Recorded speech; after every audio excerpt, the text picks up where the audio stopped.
Welcome to Two Hypnotherapists Talking with me, Denise Billen Mejia, in Delaware, USA. And me, Martin Ferber, in Preston, UK. This weekly podcast is for anyone and everyone who'd like to know more about the fascinating subject of hypnosis and the benefits it offers. I'm a clinical hypnotherapist and psychotherapist. I'm a retired medical doctor turned consulting hypnotist. We are Two Hypnotherapists Talking. So let's get on with the episode. Hi, this is Two Hypnotherapists Talking, and today our guest is Jason Langley, who's going to be talking with me, Denise Billen Mejia, and Martin Ferber about how he got into hypnotism and why he thinks it's such a good idea. Hey, Jason. Yeah, so I got into hypnotherapy around 4 or 5 years ago, when my wife and I had split up, and I thought, well, God, I need to go back onto the dating scene. I've got a major fear of food, so I had to overcome that. So whoa! Let me interrupt you there. Yep. You have a fear of food. Yes. So could you make that a little bit more? Like, that yes. Sounds like you thought spaghetti was going to chase you down the road, or what? You were allergic to stuff, or I was happy and comfortable with what I knew I could eat, but trying anything new. So you're worried about new foods. Yes. Okay. Yeah. So my diet was quite bland. I wasn't adventurous at all with it, and trying new foods would result in kind of a panic attack, really. So I found a hypnotherapist locally to me, and just hit it off straight away with him. His first email back to me, you could just see his passion in the email, and that he could help me. So I went there and had the first initial consultation. I felt, do you know what, this guy absolutely knows what he's doing, knows about me. It was really personal to me, and I really liked it. So consequently, obviously started having some sessions. About 3 sessions in, we started actually looking at trying new foods. Mm-hmm. So the foods he asked was, what do you want to try first?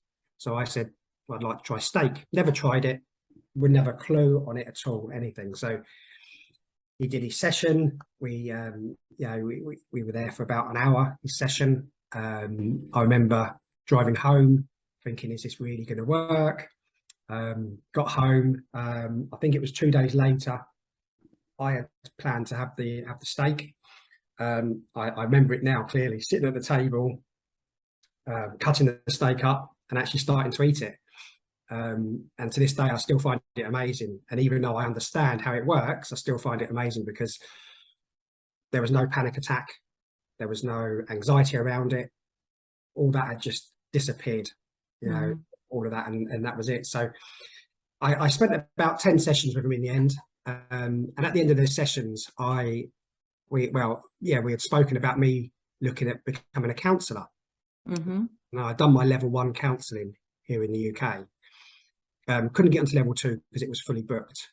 And my hypnotherapist said, well, why don't you become a hypnotherapist? And I'm like, I don't really think it's for me. So after a few conversations, we did get talking quite a lot. And I become a hypnotherapist. He has a school locally here. So he taught me. I've loved every minute of it. I started that journey of learning in 2019, qualified over a year ago, and haven't looked back to really. I've loved every minute of it. Great. How does it fit into what you were doing before, other than being frightened of food? What did you do to put food on the table? What were you up to? What do you mean by that? Like, what kind of work were you doing before you became a hypnotherapist? So before that, I was managing companies. I was managing sort of like stores and companies, anything from a family-run company here where I live up to national and international companies. Mhm. So completely Was different. was the counseling part of that work, or were you doing the counseling was just something else you were doing? No, You I just just, were interested. yeah, I've always been interested. Um, Didn't you do some coaching work though, Jason, with children? yeah, I did. I did coaching, God, because I used to be an athlete before, and I started coaching. I think I was about 22, 23, due to an injury. Hmm. And again, at the time, my coach at the time said, "Why don't you become an athletic coach?" And I was like, "Oh, again, is it for me?" People obviously know me more than myself, so I started coaching 100 and 200 meters. I did that for 12 years, Hmm.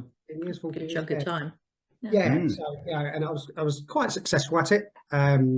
Coached at quite a high level. I quite enjoyed that. But yeah, with the counselling, Denise, I don't know. I've just always liked. I've always been interested in that sort of thing. And with my Hmm. group of friends, people would always come to me with their issues and just Hmm. talk to me about it. So it was quite nice. So I thought, well, let's try and make a career out of it. Yeah. All right. Yeah. So you established a hypnotherapy business quite soon after training, or did you build it out as you were in training? A lot of schools require you to take a certain number of clients before you qualify. So did you already Yeah. have a basis of clients? Yeah. So the good thing about our course that we did is you literally start seeing clients from day one. Hmm. You do it free of charge, and then you just do like the relaxation side of it to begin with. Hmm. And then as you go along, obviously through your training, you build up to certain things. And then, by the end of it, you're doing full sessions, with paying clients. So I think by the time you finish, or I finished my training, I had probably done well over probably 100, 150 hours of seeing people easily, Yeah. easily. So yeah, it was good to get that basis there, because I think if you'd done the whole course and not seen anyone, Yeah. That's you're then pushed into that. Oh God, so that's quite good. So yeah, I then like I say, I had my business running from the beginning of there, but properly went self-employed probably the beginning of this year, hmm. which has been quite an eye opener. So you have a full-time practice now. Yes, yeah, Excellent. yeah. Thank you for making time to be with us today. Yeah. Do you see what sort of schedule do you follow? Do you see mostly British people?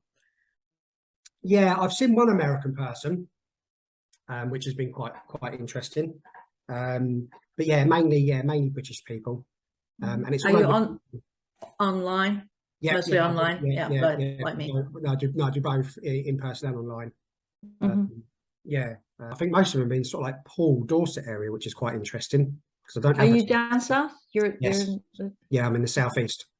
I'm from Salisbury originally, so I know Oh, Poole okay. quite well. Thank you. Yeah. Go there on Sunday.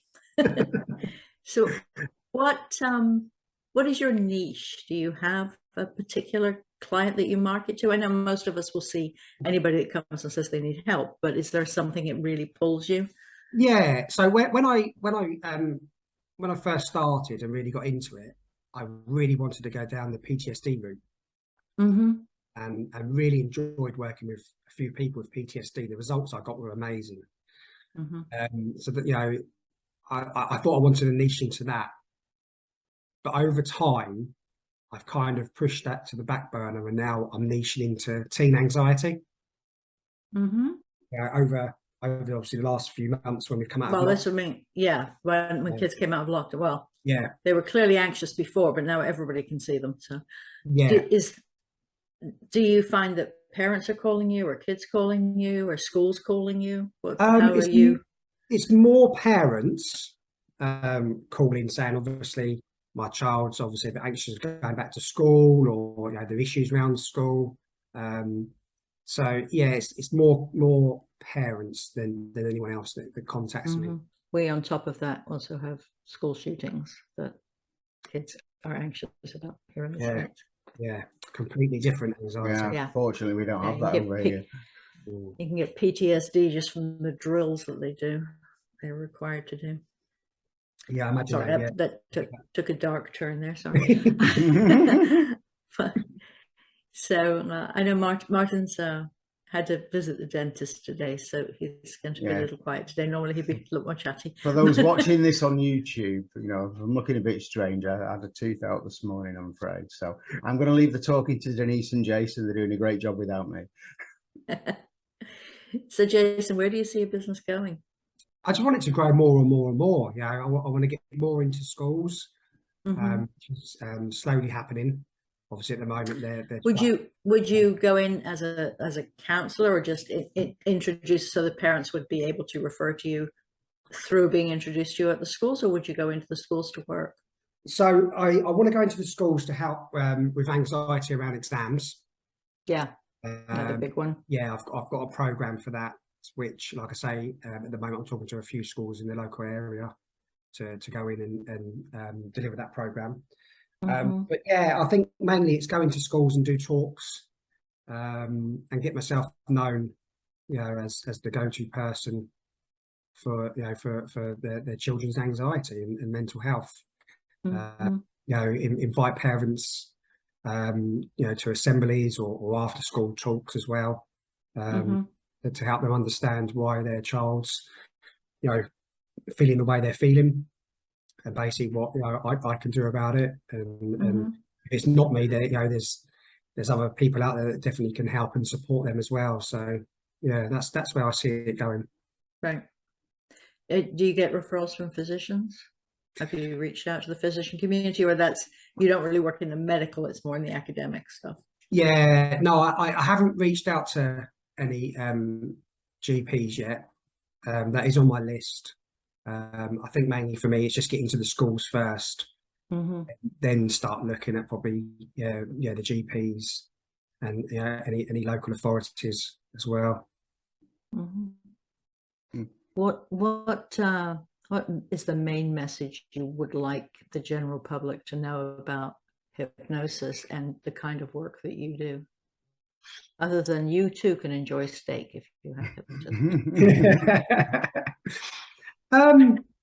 Just it's probably the same as, you know, probably, you know, you two feel as well, that, you know, hypnotherapy isn't that woo-woo kind of therapy.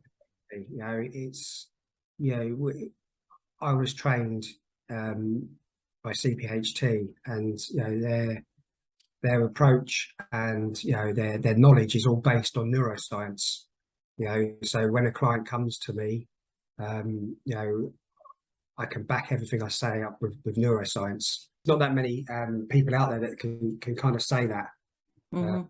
You know, so like I say, for me, it's just I love hypnotherapy. I really do. You know, I talk about it all the time. You know, I'm just trying to break down those barriers of someone's, you know, standing there with a watch, Yeah. or look into my eyes. You know, Yeah, I mean, focal points are fine. It's just unfortunate people fixed on the lovely Victorian pocket watch as the main exactly. focal point. Yeah. So Jason, for the benefit of people who don't know anything about the type of hypnotherapy you do, could you sort of give a brief description of how a hypnotherapy session would be after the initial consultation? What would they expect to find each week when they come to see you?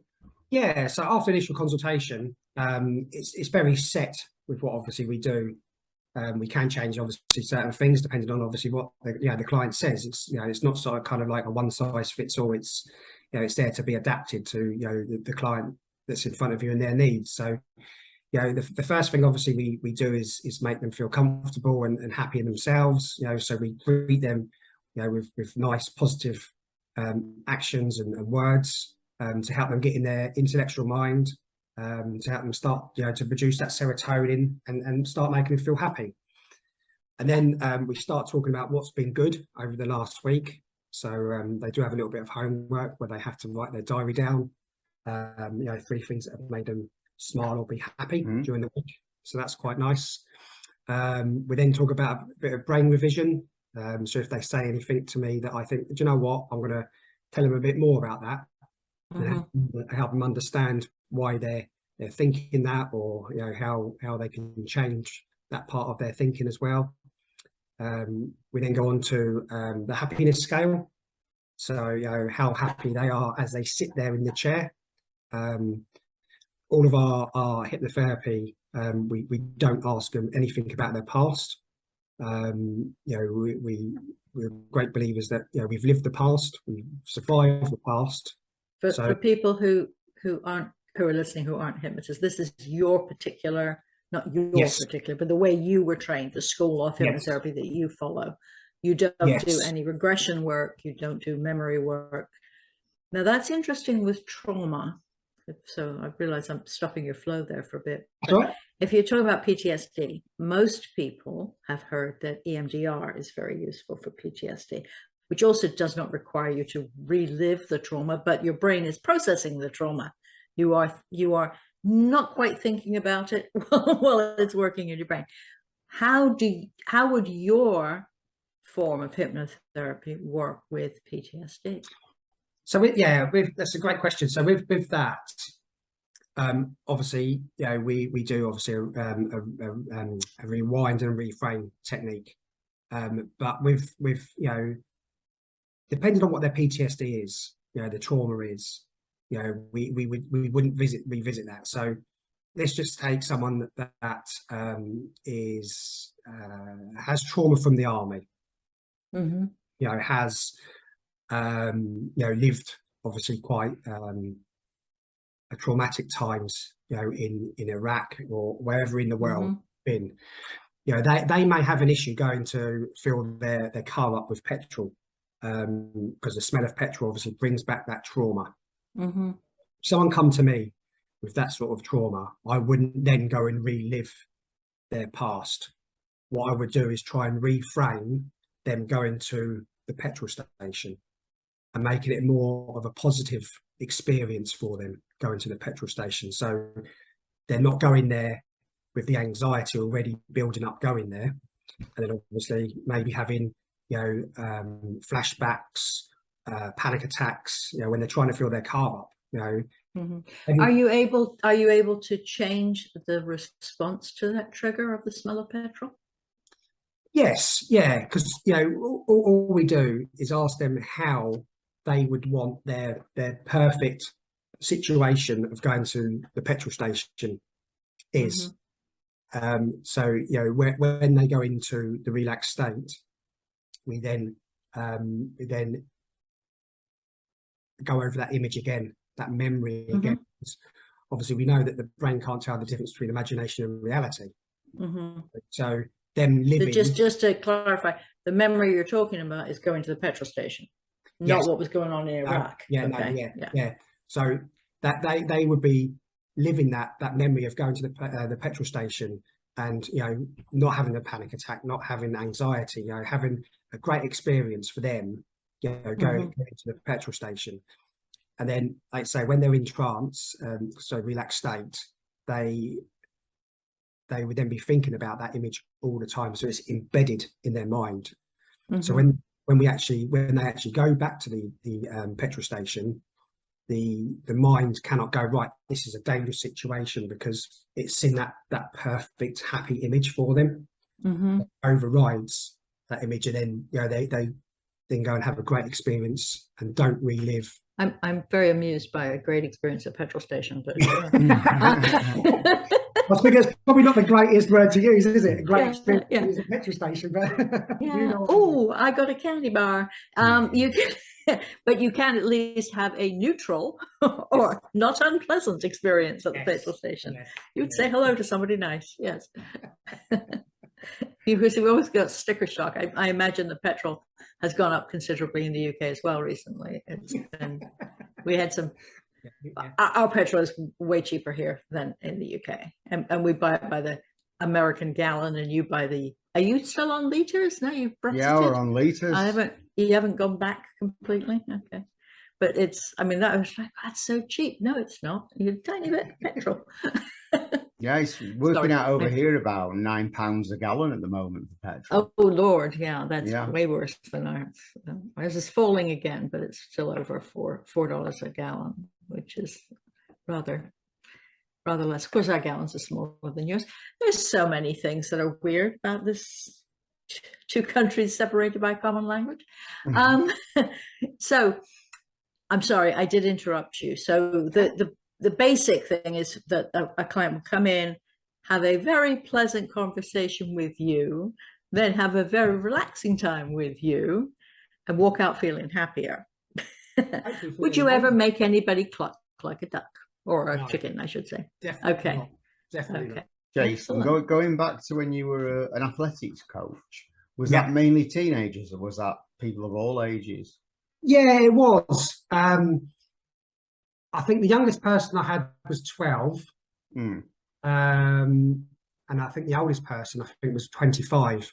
No, But yeah, no, no, I'm just wondering if there are a lot of comparisons. You know, I've never been an athlete. I've never been athletically coached, but I'm just wondering if there are a lot of comparisons with the type of hypnotherapy you do in terms of positive future visualization and that kind of thing.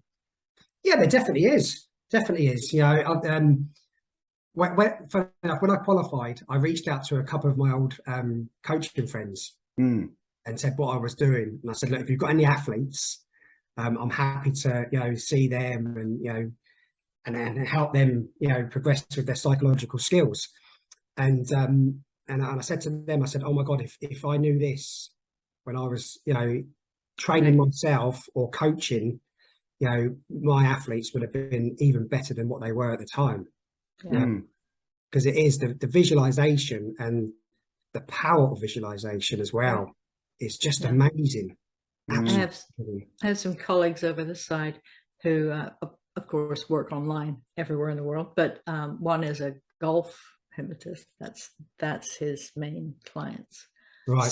Serious pro golfers. Yeah. And another woman, Karen Bird, her practice really grew out of her one of her sons. Yeah, I know Karen. You know Karen. Okay, Yeah. so his son was a wrestler, and so Yes. that's how she got into, and she got. That's what she does. Yes. It's the attitude of a champion is her business. Yeah.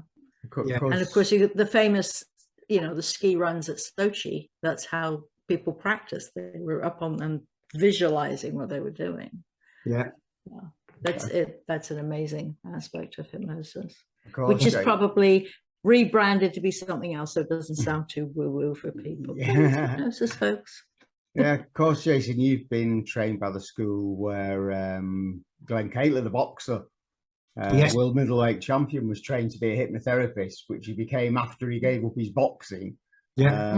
But he was hypnotized by David Newton, wasn't he? And he credits all his wins to being hypnotized, of course. Yeah, his story is amazing. You know, if anyone ever gets a chance to listen to his story, it's just phenomenal how he talks it through and how hypnotherapy has definitely helped him, and he slows all the fights down to show what he was seeing and doing at the time, and very interesting. Yeah, one of my first clients was a woman whose hobby was playing pool, and she had a big competition coming up, and she just really, I just want to be in the flow. She won. She spent one session with me. And she was also a decent pool player. You can't take all the credit. She credited the hypnosis with getting, but here they call them, for some reason they call them the yips. You just sort of a little bit of it, you sort of choke when you're it's getting people past that when it's major competition. I think that's the same term over here, actually, the yips. Well, not being an athlete myself, it's very. This is also what's very interesting about being a hypnotist. You don't have to describe. You just say, okay, and now you're starting. And you let them. It's all happening in their head. Yeah. I don't have to ski, which is good because I don't like skiing. I mean, I could if I really needed to learn that thing. I now have a whole bunch of colleagues who could help me achieve that. But yeah. That is an amazing part of it, that every change it's something that's within you. The answers to the issues are within you, and hypnotists are just there to lend a guiding, helpful hand. Yeah, definitely. Definitely. Like I say, I dread to think where I'd be if I had this when I was in the fleet. Yeah. Yeah. Yeah. But yeah. Or me and my many, many, many exams that I used to have to take in my prior life. Yes. That was Yeah. every time you turn around, another exam. Yeah. Does make you wonder, doesn't it? Now, would Yeah. you say, Denise, would you say you've been able to cherry pick the best bit of being a doctor, being a hypnotist now? You know, the I think actual it is. I mean, I client wonder care. if I wonder if I would have chosen to. I mean, I really wish I'd had the skills when I was working emergency medicine, since I did that for many years, and I worked with children. So it really would have been so helpful. I'm furious that I wasn't taught it, and that's why it's my passion is to get this information out to more doctors, because a lot of them have heard of it and they're very politely nodding, and some really do. The pocket watch and the woo-woo is what they think of when they think of hypnotism. But I wonder if I had been trained in this as a younger person before I went to medical school, I wonder if I would have gone down the psychiatry route rather than the physical medicine route, because it is such a powerful tool. Yeah.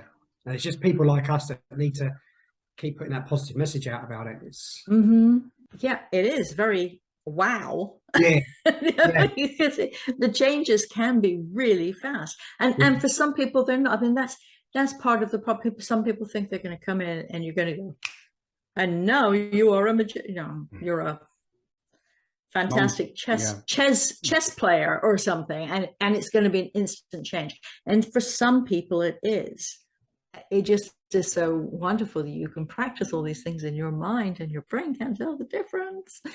What, Jason, what do you think is the most sort of magical part of what we do? It's quite an interesting question, really.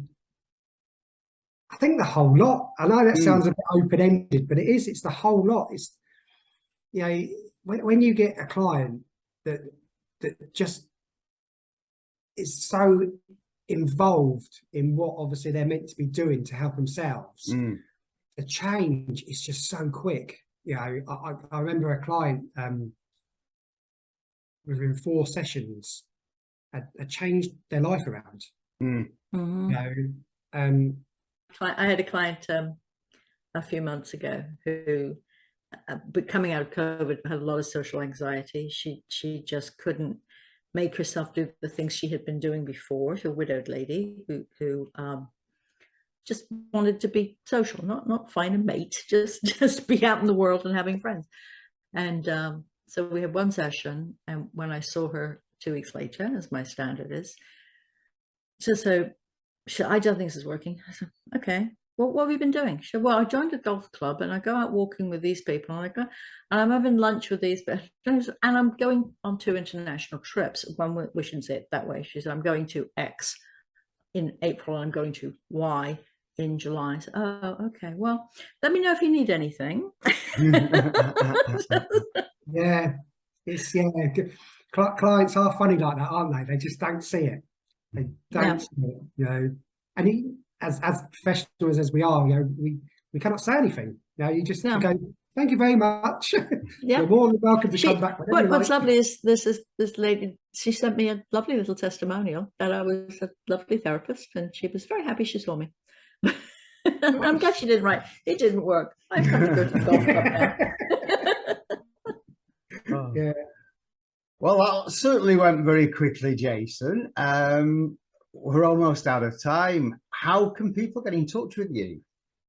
So there's 2 ways. One through JPL Hypnotherapy. Just search that on the internet. We'll put it in the show notes. We'll put it in the show notes, and we'll put a slide for those watching on YouTube. We'll put a slide on at the end. Brilliant. And obviously my other company is the Teen Anxiety Coach.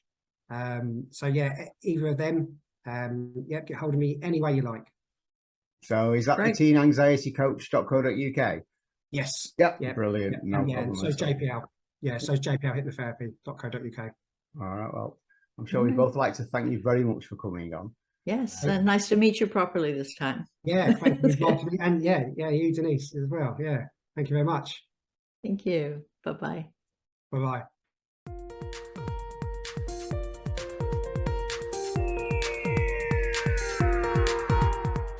We hope you've enjoyed listening. Please remember, this podcast is designed to give you an insight into therapeutic hypnosis and is for educational purposes only. So remember, consult with your own healthcare professional if you think something you've heard may apply to you or a loved one. If you found this episode useful, you can apply for free continuing professional development or CME credits using the link provided in the show notes. Feel free to contact either of us through the links in the show notes. Join us again next week.